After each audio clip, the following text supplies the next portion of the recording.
the word jihad translates to struggle. It could be all kinds of struggle, but the actual word translates to struggle.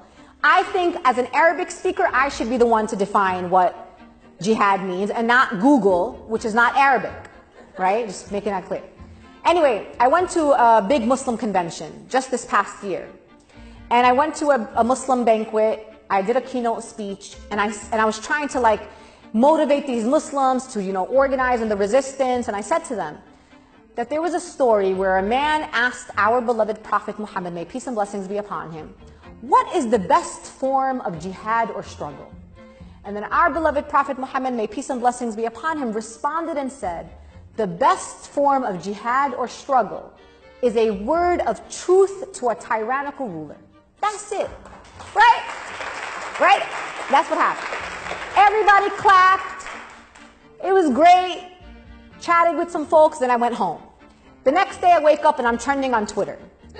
And Donald Trump Jr., the son, now this is how crazy this is now, listen to me here. The son of the President of the United States of America was calling for my arrest for treason, for calling for a holy war against the President of the United States of America. I swear to God, go Google it, I'm telling you, it's horrible.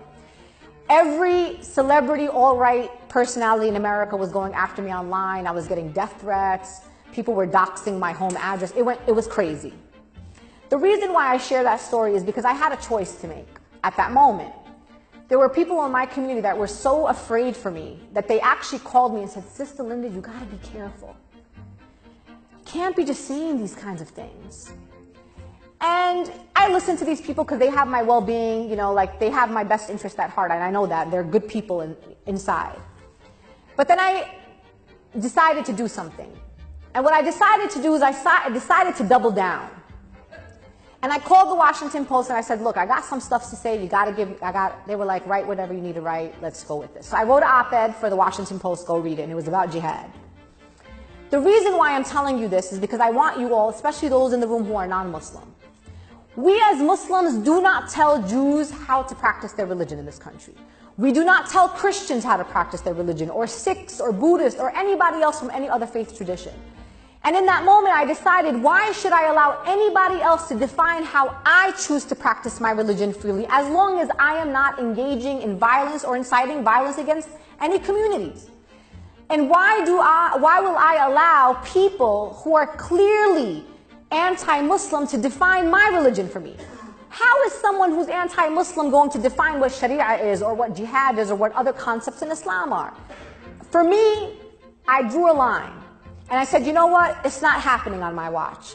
And I'm going to defend my right in this country to be a full Muslim. And I also have the Council on American Islamic Relations who's going to defend my right to be a full Muslim in these United States of America. So if there are questions that you have about Islam, if there are things, I don't want you to be shy. I don't want you to feel like questions are inappropriate. I love when people ask me questions about Islam. Is it true this? Is it true that? What do you think about this? That's cool. If you want to know about Islam, it might make sense for you to ask a Muslim. That's my advice.